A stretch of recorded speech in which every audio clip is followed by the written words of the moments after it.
So let me just go through just a bunch of graphs and charts to calibrate, right? So first, China's number one in global trade, okay? It went from basically just trading with Central African, Central Asian countries in the year 2000 to becoming the number one trade partner of everyone in the world. Now, the thing is, the few places it didn't have scooped up yet were like Western Europe, Canada, Mexico. These are the places that Trump is imposing these tariffs, right? And I understand why, but still, what that's going to do is they're encouraging the EU and Canada and Mexico to align with China for trade. Right. Okay. And China's number one in steel. It went from less than 1/10 U.S. steel production to more than 10x and became the number one steel producer in the whole world. Right. China's number one in rail. From 2008 to 2020, they built a national high-speed rail network. Over the same period, California's $100 billion rail project didn't lay a single line of track. Okay. China's number one in electricity. Look, that flippening happened right in 2010. Boom, and just gone up like this. This, by the way, all the stuff about will AI save us and so on and so forth. Look, there's a lot of amazing things about AI, but as actually people have started to recognize, AI is electricity constrained and China is not electricity constrained and America is. So the big data centers can only be built to a certain point in the US. The other big thing is that China has the hardware stack. So all the humanoid robots, it is, again, maybe Elon can pull it off. He is the greatest of all time. But China's just scaled. They're so good at being second movers. They will crank out the widgets and so on at a very low price for these humanoids, right? So, and that's a physical manifestation of AI. So the point is, China's number one in electricity.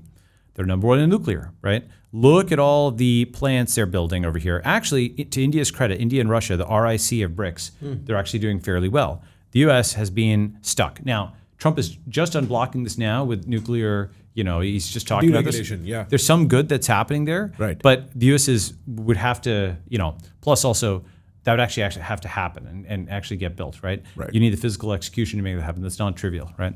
So, but China's way ahead on nuclear power, right? China's number one in cars, okay? This is a really big deal because right after the pandemic, China essentially ascended to flip Germany, Japan, Apple, and Tesla, okay? Germany and Japan, here they are on the chart. Those guys are they're no slouches. No. Yeah, these are countries that have had multi-generational reputations for being world class in manufacturing, right? Extreme attention to detail. They ship things at massive scale. Toyota, Mercedes-Benz. These are really good companies. It's very hard to do what they do. The advent of electric cars disrupted them because and self-driving for a variety of reasons. One of them is that all the pieces of software that were in a traditional car weren't talking to each other, but a new car is basically like one software stack completely, number one. And number two is the old combustion engines were the most complicated part of a car, but now with the new electric cars, it's a battery it's really like a big battery on wheels. And so it's not easy to make, it's still hard, but some of the guts get changed. Right. And so some of the old, it's a little bit like going from, newspapers that were printed out to digital, right? It changes the entire supply chain. Now you've got a newspaper that's trucks and ink and so on and so forth that has to make this shift. And a new startup doesn't have to do that, right? So that technological disruption gave an advantage, but then China capitalized on it, right? And Apple could not make a car, but Xiaomi did, right? BYD is outselling even Tesla, right? So China just came out of nowhere and owned this very complicated market of cars with BYD and Xiaomi, right?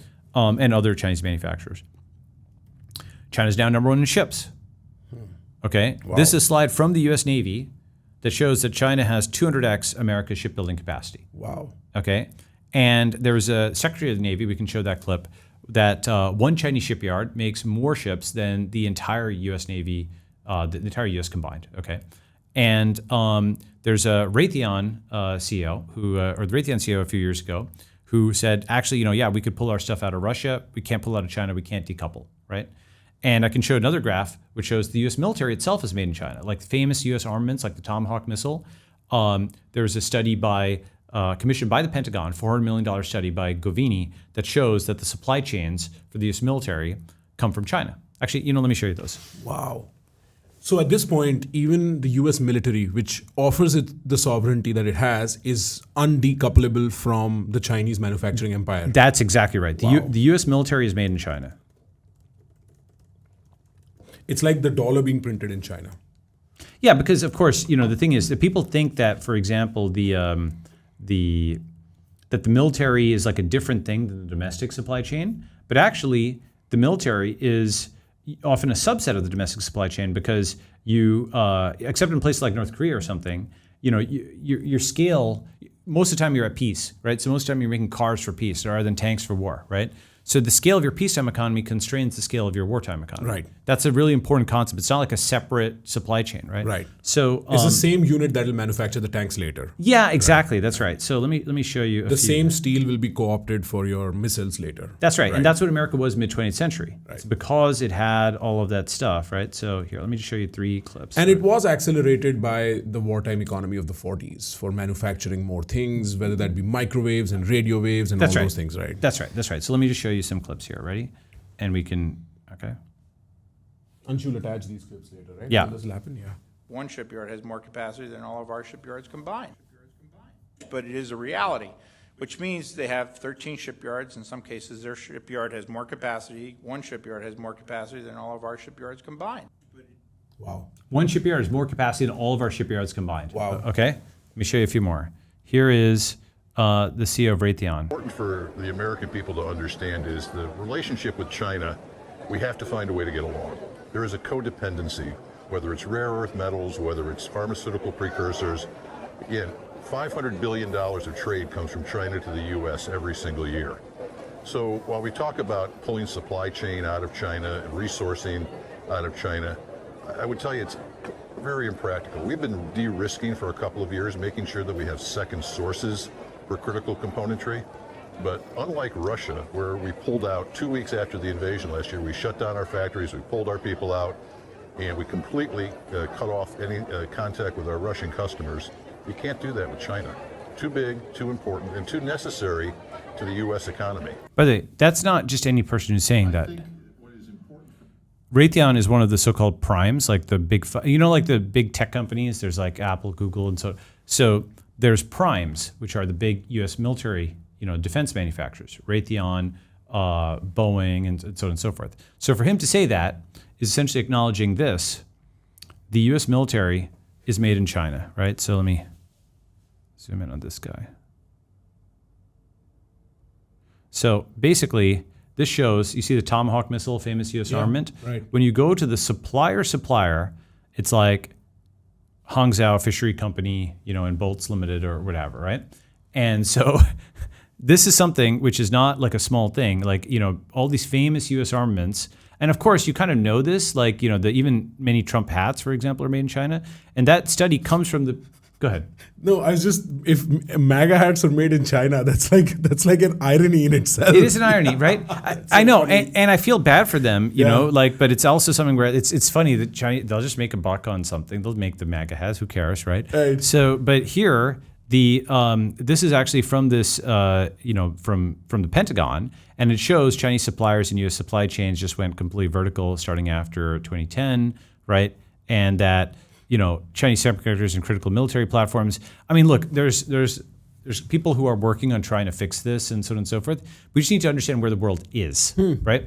Maybe where the world can be, but first where the world is. Right. Where the world is, the fact is the U.S. military is made in China, right? Which means it is impossible, and I'll show you one more, ready? Yeah. So, okay, so take a look at this. Do I know this gentleman? This is the Secretary of Defense, the current Secretary of Defense, Pete Hegseth. All of its war games against China, we lose every time inside the Pentagon war games. We know what our real capability. You see, we didn't even get to this part of the war on warriors. I mean, the military-industrial complex, the way we procure weapon systems. We're always the way our system works, the way our bureaucratic system works, where the speed of weapons procurement works. We're always a decade behind in fighting the last war, whereas China.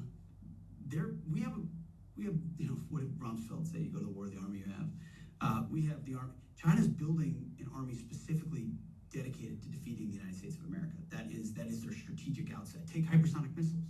So if our whole power projection platform is aircraft carriers and the ability to project power that way strategically around the globe, and yeah, we have a nuclear triad and all of that, but a big part of it.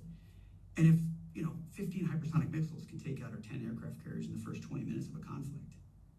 All of its war games against China.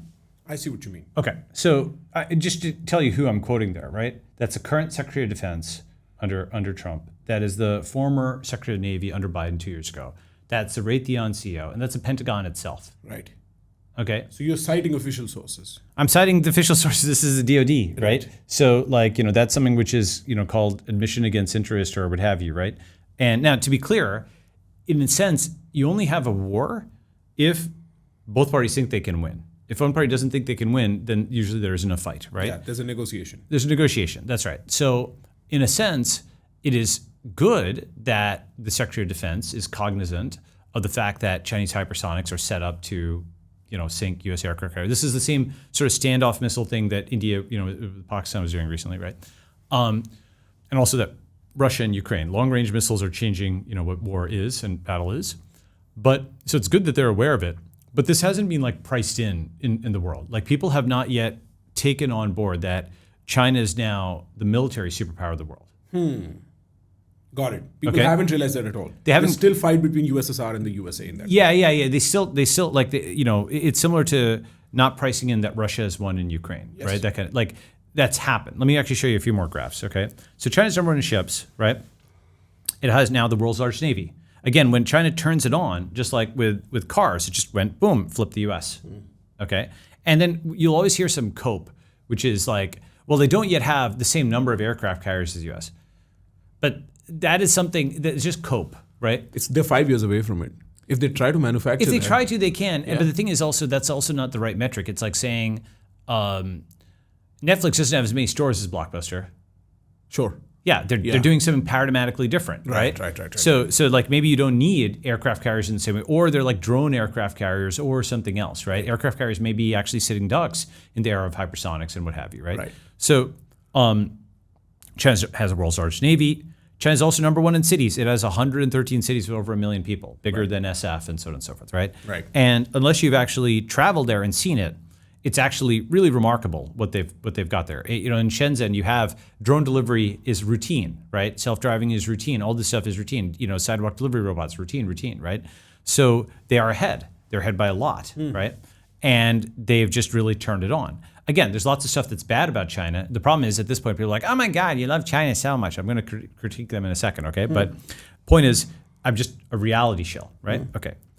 China even now has flying cars, right? Did you see the iShowSpeed stream, a few months ago? I didn't expect you would quote iShowSpeed, but no, I did not see iShowSpeed. Okay, so I'm not a big iShowSpeed guy, but I'm a big tech guy. Right. And so this was him in a flying car in China, right? Whoa.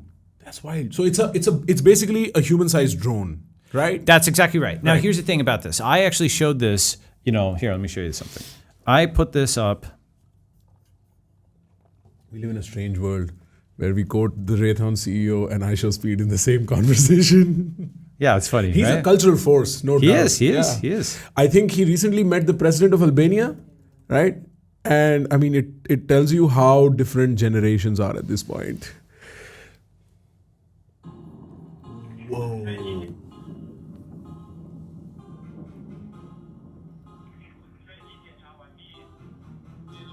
This is a very scary video. This is a very scary video. Yeah, I know.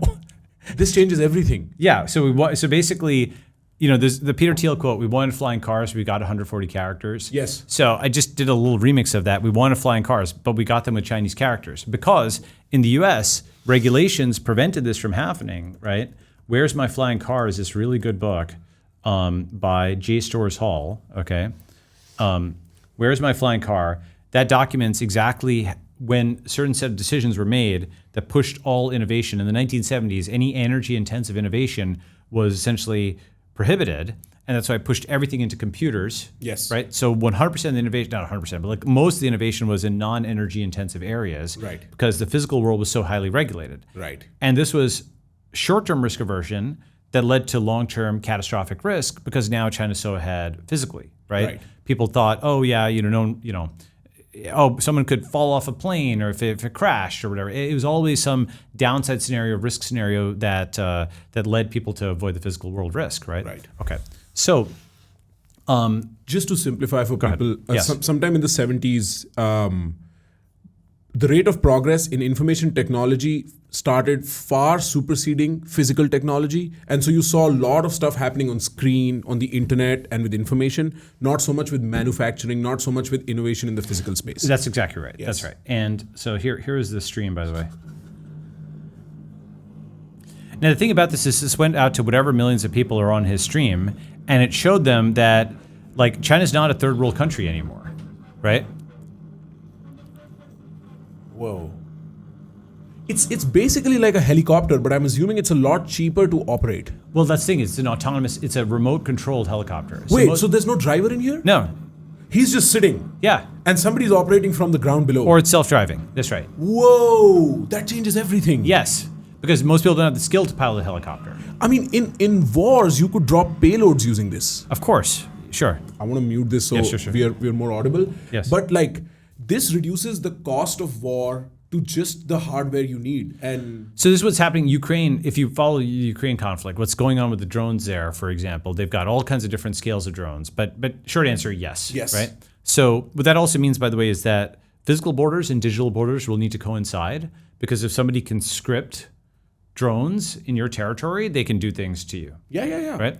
So You can't fly a plane if there are drones that easily accessible. That's right. Right. So if you look at this, right, basically, I guess 38 million views or something crazy like this, right?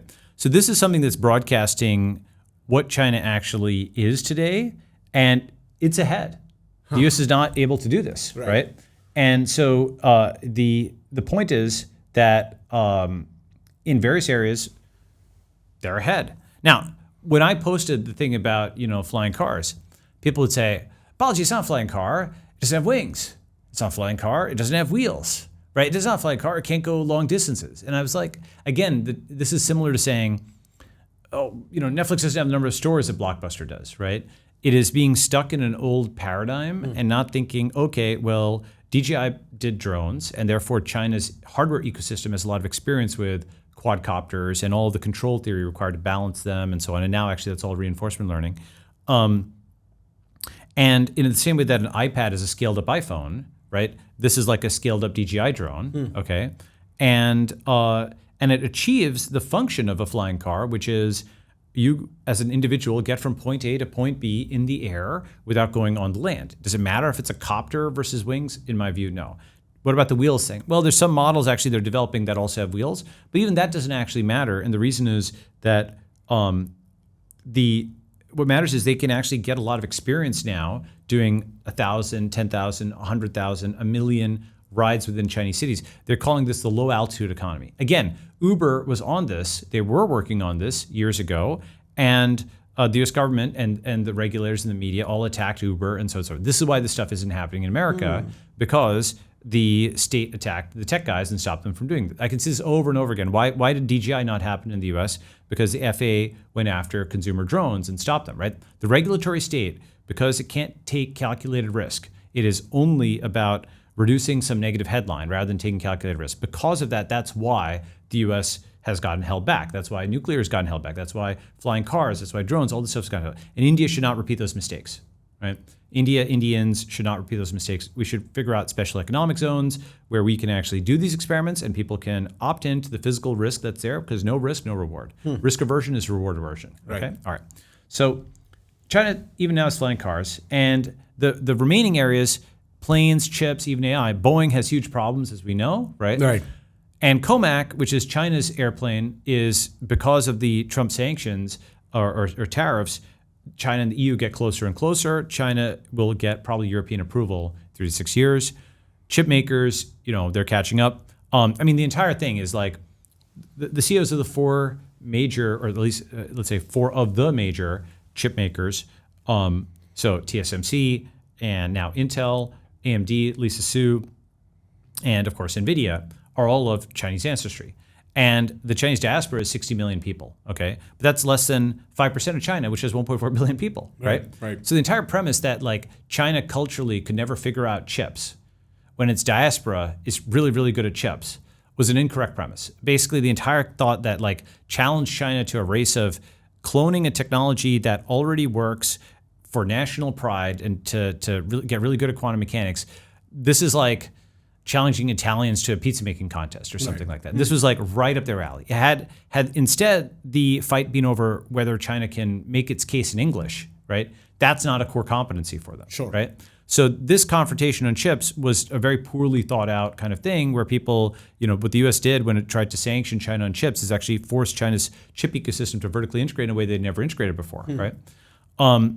And then third is in terms of AI, again, with DeepSeek, open source AI, one of the things that is likely to happen, I published this article a few months ago, and I think this is very likely. So have you heard the term, I think it's, again, a COPE term, overproduction, AI overproduction, right? So basically over the next, when DeepSeek came out, do you know DeepSeek? Roughly, yes. Okay, it was an open source Chinese AI model that also showed you its internal train of thought. Right. So it was actually really remarkable because you could see it thinking before it gave you the answer, and the thought process was actually just as interesting as the answer, right? Right. So, and it was open source, fully open source. Anybody could download it, run it, et cetera. The hosted version was lightly censored, and I would compare, it's a little bit, I think it's funny, but Chinese censorship is a little bit like Japanese pixelation. Okay, so you kind of know what's there, and so it's different than how some Americans think about it, right? It's not like you can't find it or what have you. It's like for propriety purposes in public, you censor it or whatever, right? So what DeepSeek did was something interesting, where they had a model that would, if you asked about Chinese history or something like that, it would print the whole thing out, and then there'd be a very dumb. It would give you a flash of what, so it showed you that it knew what it was thinking about. Right. And there'd be a very dumb second layer model that would then blank it out after it gave you a flash of it. So the censorship is a second step as opposed to censoring it in the first go itself. Exactly. Right. And so it's an intentionally dumb second step where anybody who saw that would read between the lines and say, oh, if I download and run this on my own, I can get the uncensored version. Right. Okay. Got it. So that's actually, so censorship in China is more subtle than people think, right? Basically, what the Chinese government wants to do is they want to prevent groups from unionizing in public. That's a danger to the Communist Party. Right. But basically, you can kind of do what you want so long as you're not like grouping together, right? Again, I'm not saying it's good. I'm just saying that it works differently, and understanding the operational mechanics is how it works. Important. Is important, right? Okay. Right. So AI overproduction, basically, just to give some premises. First, China noticed DeepSeek's release knocked a trill off of U.S. tech market caps, right? It recovered, but still, it was a big surprise. Second, their core competency is exporting physical stuff, not software. They do have TikTok and so on, but for the most part, it's physical goods, right? Third, their other core competency is exporting things at such massive scale, like the cars graph that I showed, that all legacy producers are bankrupted. And then China maybe later can hike prices, but basically they dunk them underwater with like really, this is the key thing. It's not, the cope is that it's just cheap China crap. Maybe that's what it was in the 90s and 2000s. Now it's inexpensive and very high quality, and it can win in an open marketplace. BYD, these are not bad cars, right? Yeah. So it's like complete cope to still say that they suck, right? That's just cope because, and I just say nope to cope. I just like, let's market to market, let's understand where we are in terms of reality, and let's figure out how to win from there. Because if you rely on cope, you're not going to get anywhere, right? Right. So basically, all foreign products are producers are bankrupt, right? Okay.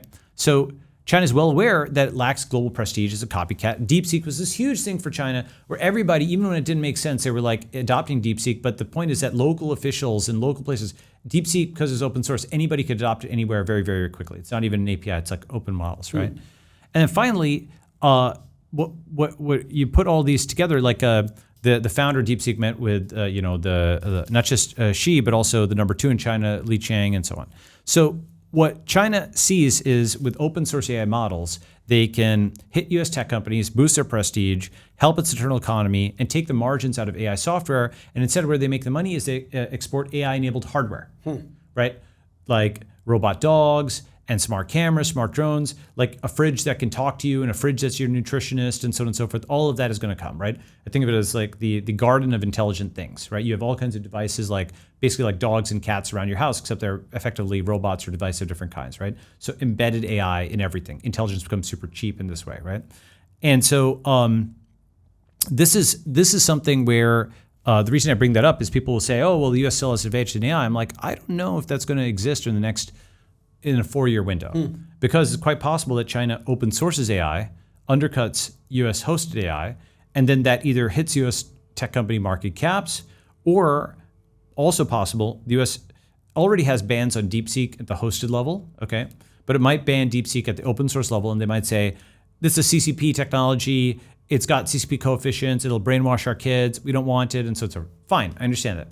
But that means that it'll be harder to use cutting edge models in America if DeepSeek quality models get shipped, because they're going to do it not just for chat, but probably for computer vision, images, robotics, everything, because they saw how impactful the first one was, right? Okay. So America is going to be closed off to the global AI space in that way, right? And they already, innovation's going to be slower. yeah, the thing is, cutting off foreign students, there's a graph, which I can see if I can find, like essentially top AI researchers into the US, it went negative.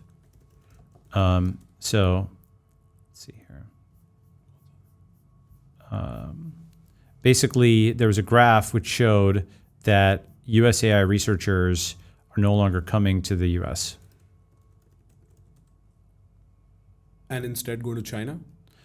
Well, they're staying in China. I mean, like if you knock out Chinese and Indians out of U.S. like engineering, right? That's like more than 50%, sometimes more than 70%, depending on whether it's like a electrical engineering department or a tech company and so on and so forth. Like that's a very large percentage of tech talent. It's not 100%, but it's a lot. I was trying to find this graph which shows like AI. Bro, अभी तो हमने बिल्कुल surface scratch किया है. If you want to know कि क्या मस्त, interesting, innovative, unique conversation, which was a full conversation, तो आप जाओ main channel पे और click करो यहाँ.